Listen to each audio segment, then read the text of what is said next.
Hi guys, welcome to our channel study icon education. आज हम लोग इस वीडियो में model set number 19 to model set number 24 तक कवर करने वाले हैं। इससे पहले मैंने मॉडल सेट नंबर 18 तक वो पिछले वाले वीडियो में कवर कर चुका हूं, ठीक है। और तो अभी तक आपने इस चैनल को सब्सक्राइब नहीं किया तो जल्दी से चैनल सब्सक्राइब कर लो और बेल आइकन को दबाना ना भूलना, ठीक है। मैं इसके बाद एक और स्पीडी वाली जो जीके की बुक है उसके सारे बीच वाले फैक्ट को अब उसकी भी एक श्रृंखला मैं स्टार्ट करने जा रहा हूँ, ठीक है। तो आप उससे भी जुड़ जाना, इसीलिए चैनल को जल्दी से जल्दी सब्सक्राइब कर लो। अब चलिए हम लोग आज के वीडियो को स्टार्ट करते हैं। मॉडल सेट नंबर 19, वह पौधा कौन सा है जो ऑक्सीजन की अनुपस्थिति में श्वसन कर सकता है? तो क्लोरेला। वो पौधा कौन सा है जो ऑक्सीजन की उपस्थिति में श्वसन कर सकता है? तो वो है क्लोरेला। और जब वैज्ञानिक अंतरिक्ष में जाते हैं तो क्लोरेला के पौधे को भी वो अपने भोजन के रूप में ग्रहण करते हैं। प्लेग की बीमारी किस जीवाणु द्वारा फैलती है? तो पास्चुरेला पेस्टिज के द्वारा। प्लेग की बीमारी किस जीवाणु के कारण? पास्चुरेला पेस्टिज के कारण। कोशिका के किस भाग को साइट ऑफ कंट्रोल कहा जाता है? तो कोशिका के केंद्रक को साइट ऑफ कंट्रोल कहा जाता है, क्योंकि केंद्रक से ही सारी क्रियाएं जो होती है वो कंट्रोल होती है। कौन सा प्रोटीन रक्त को थक्का जमाने में मदद करता है? तो फाइब्रिनोजन प्रोटीन जो होती है वो रक्त के थक्का जमाने में मदद करता है। पागल कुत्ते के काटने से कौन सी बीमारी होती है? तो हाइड्रोफोबिया, ठीक है। हाइड्रोफोबिया रोग, जिसमें आपको पानी से डर लगता है। उपग्रह में समय ज्ञात करने के लिए अंतरिक्ष यात्री किस प्रकार के घड़ी का प्रयोग करते हैं? तो स्प्रिंग घड़ी का उपयोग करते हैं। किरचॉफ के नियम से क्या समझते हैं? किरचॉफ के नियम का है जो अच्छे उत्सर्जक जो होते हैं वो अच्छे अवशोषक भी होते हैं। अच्छे उत्सर्जक जो होते हैं वो अच्छे अवशोषक भी होते हैं, ठीक है। आदर्श गैस की आंतरिक ऊर्जा किस पर निर्भर करती है? तो आदर्श गैस की आंतरिक ऊर्जा उसके ताप पर निर्भर करती है। आगे बात करने वाले हम लोग, तो कौन सा ऊतक शरीर के तापक्रम को नियंत्रित रखता है? तो संयोजी ऊतक जो होता है, कनेक्टिव टिश्यू, वो शरीर के तापक्रम को नियंत्रित रखता है। पचे हुए भोजन एवं हार्मोन का शरीर में संवहन किसके द्वारा होता है? तो प्लाज्मा के द्वारा होता है। ये आप लोग ध्यान में रखना। आप इसमें रक्त ऑप्शन में टिक मत कर देना, क्योंकि ये प्लाज्मा होता है इसका आंसर। पचे हुए भोजन एवं हार्मोन का शरीर में संवहन प्लाज्मा के द्वारा होता है, ठीक है। हृदय से शरीर की ओर रक्त ले जाने वाली रक्त वाहिनी कौन सी होती है? ये धमनी होती है। और ये ऑक्सीजनेटेड ब्लड, जिसे हम शुद्ध ब्लड के नाम से जानते हैं, ये हृदय से शरीर की ओर लेके जाती है।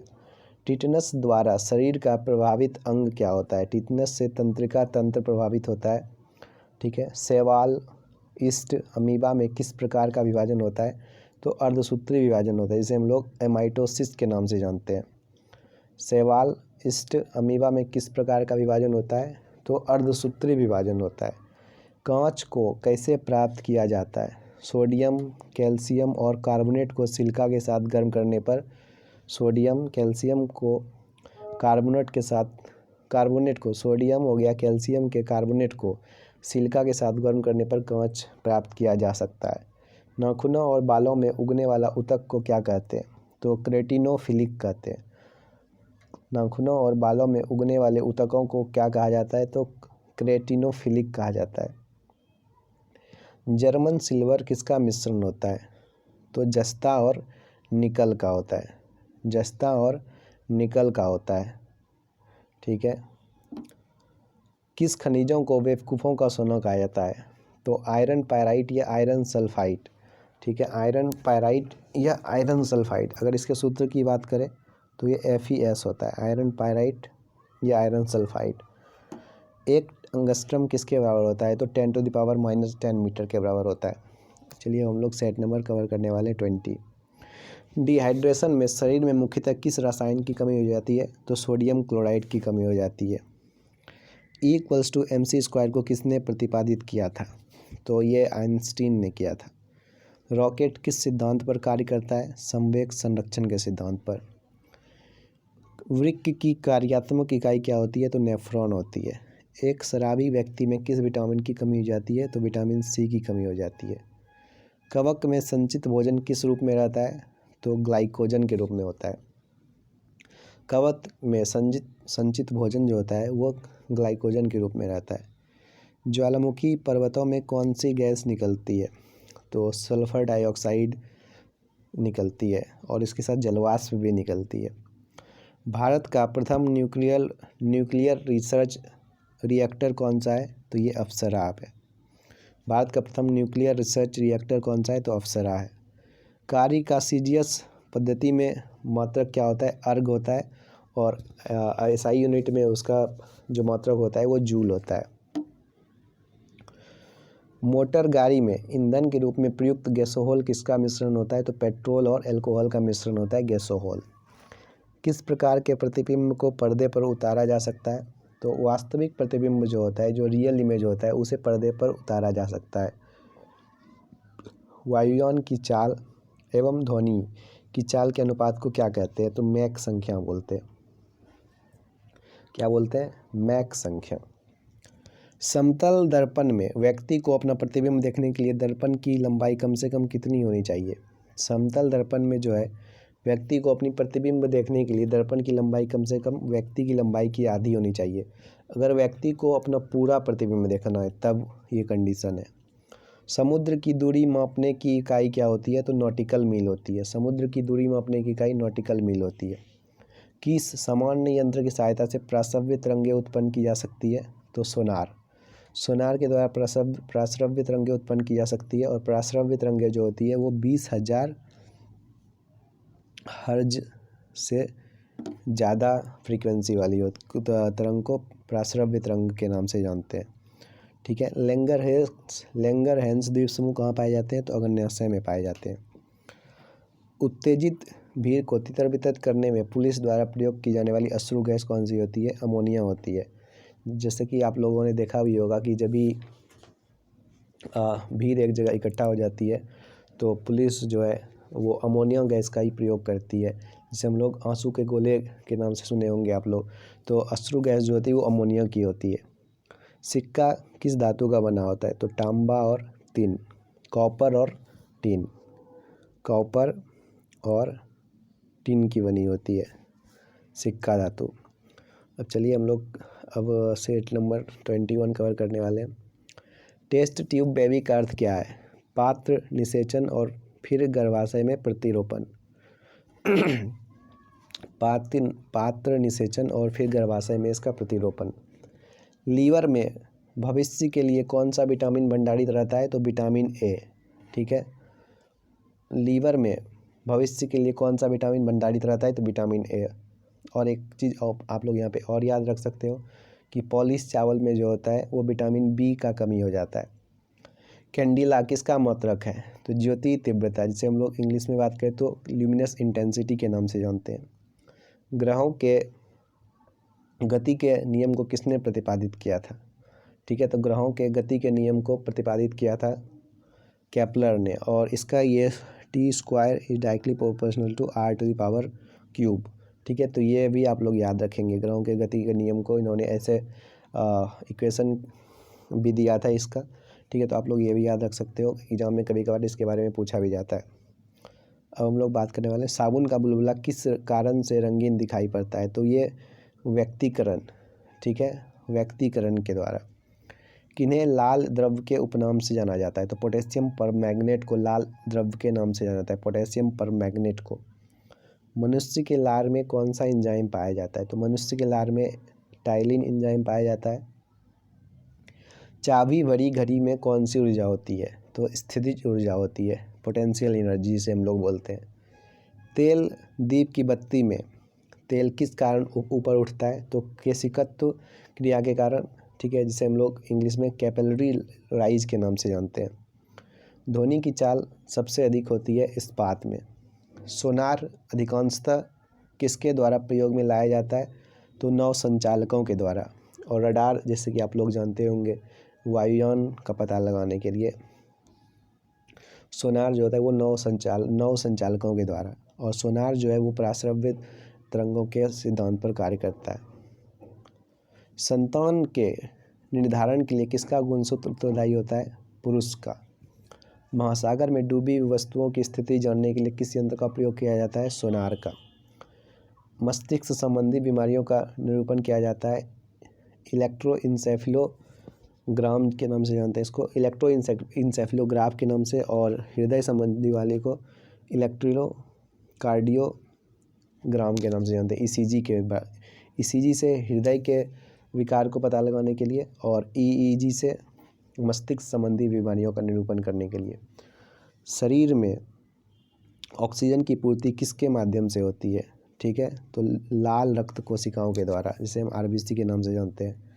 बर्ड फ्लू फैलाने वाला वायरस कौन सा है? तो H5N1 होता है, H5N1 होता है बर्ड फ्लू। ठीक है, और स्वाइन फ्लू की बात करें तो H1N1 होता है।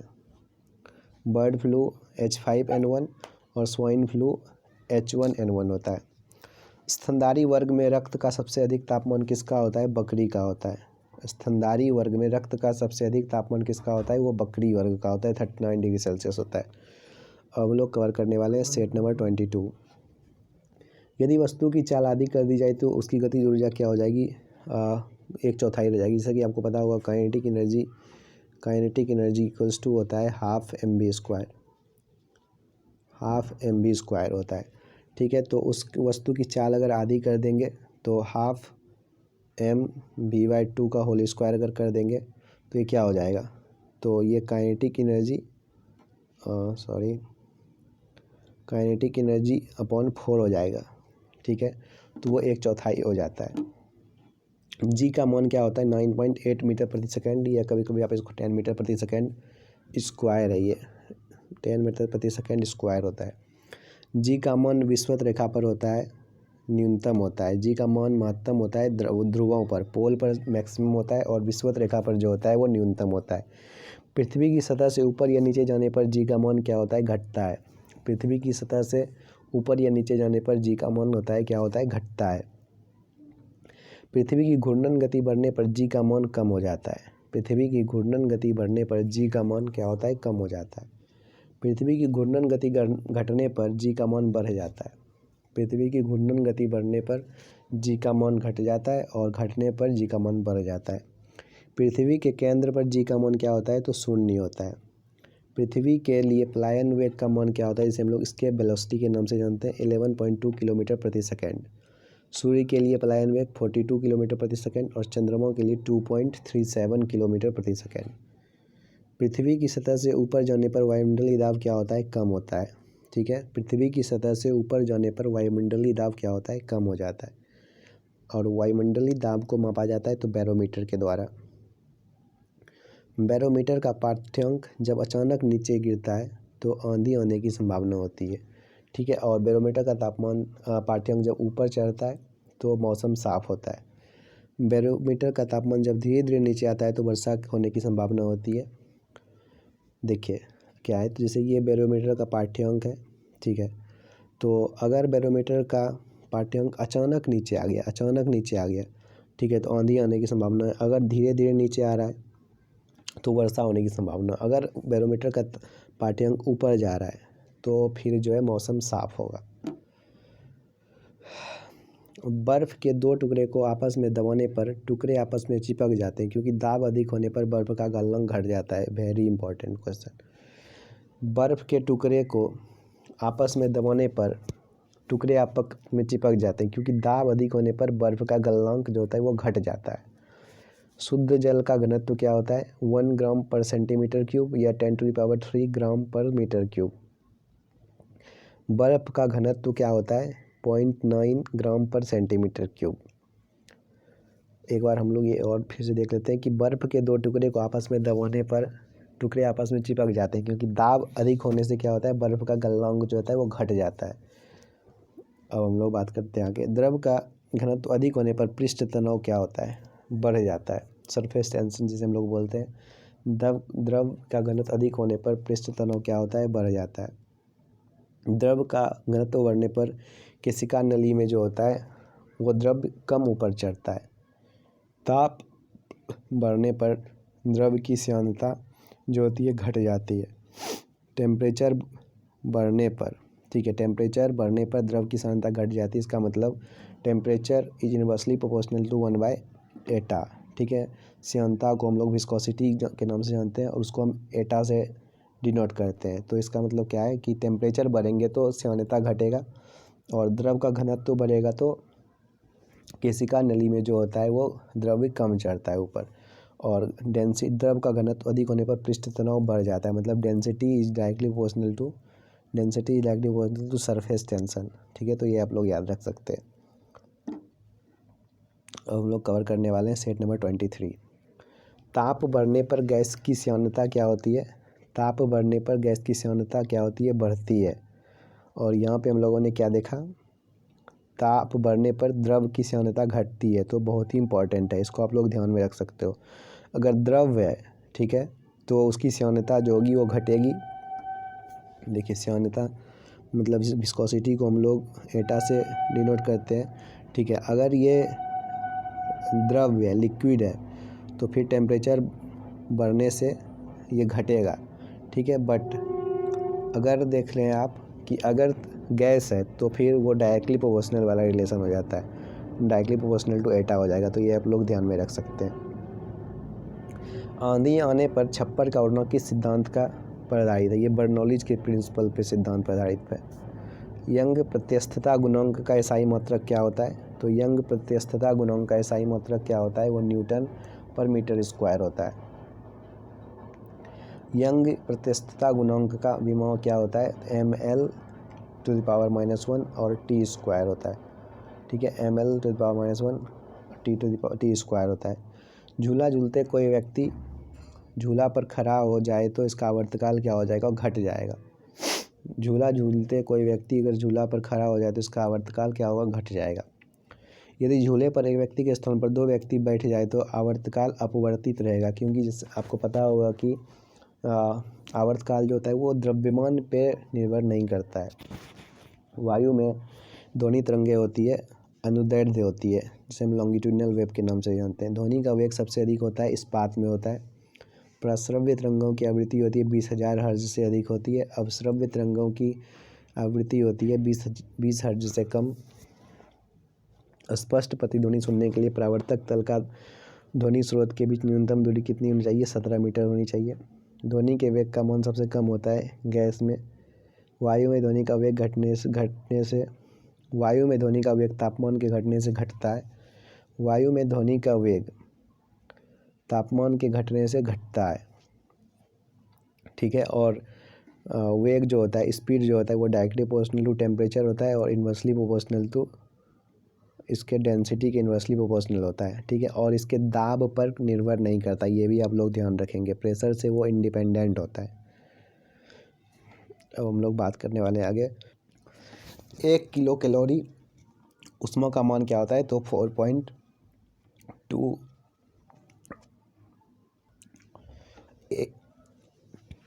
1 किलो कैलोरी ऊष्मा का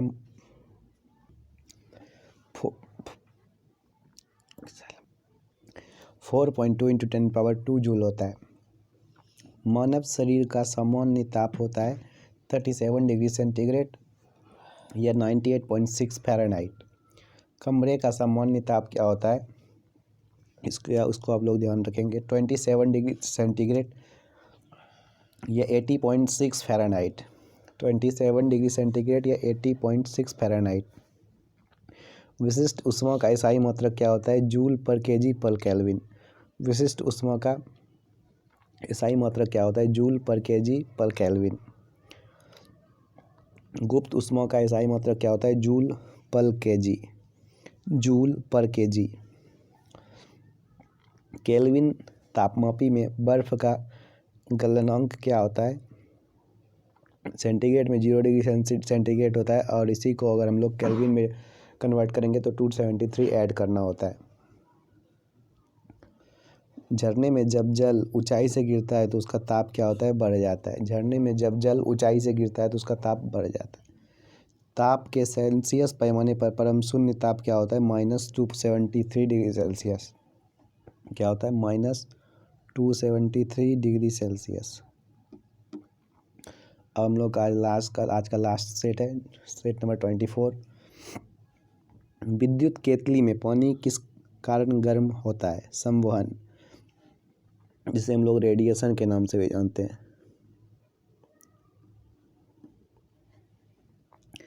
बोलोमीटर एक यंत्र है जो मापता है ऊष्मीय विकिरण। बोलोमीटर एक यंत्र है जो मापता है ऊष्मीय विकिरण को।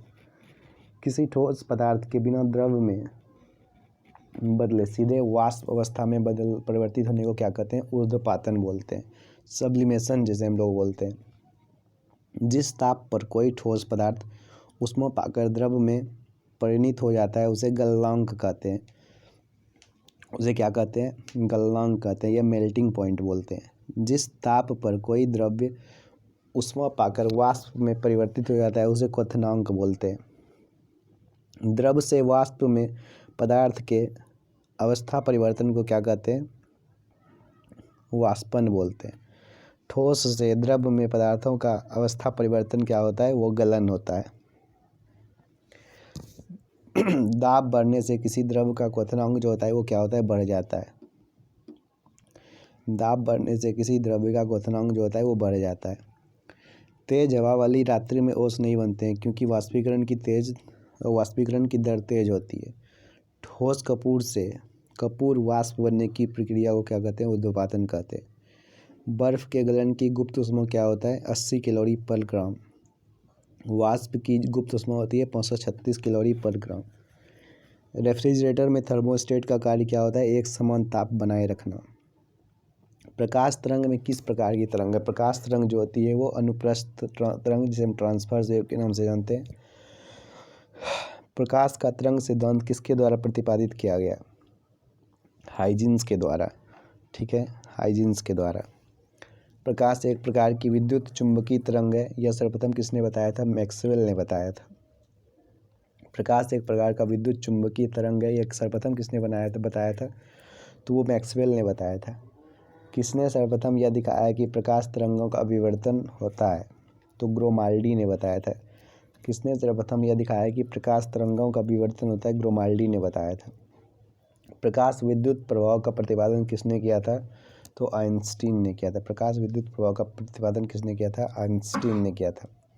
तो गाइज आज हम लोग का set number 18 to set number 24 finish हो गया। तो अगर आपको ये श्रृंखला पसंद आ रही है तो ज़रूर से ज़रूर कमेंट करके बताएं और वीडियो को लाइक करें और चैनल को सब्सक्राइब करें और वीडियो को शेयर करना ना भूलें। तो thank you guys for watching this video. अब मिलते हैं हम लोग नेक्स्ट वीडियो में।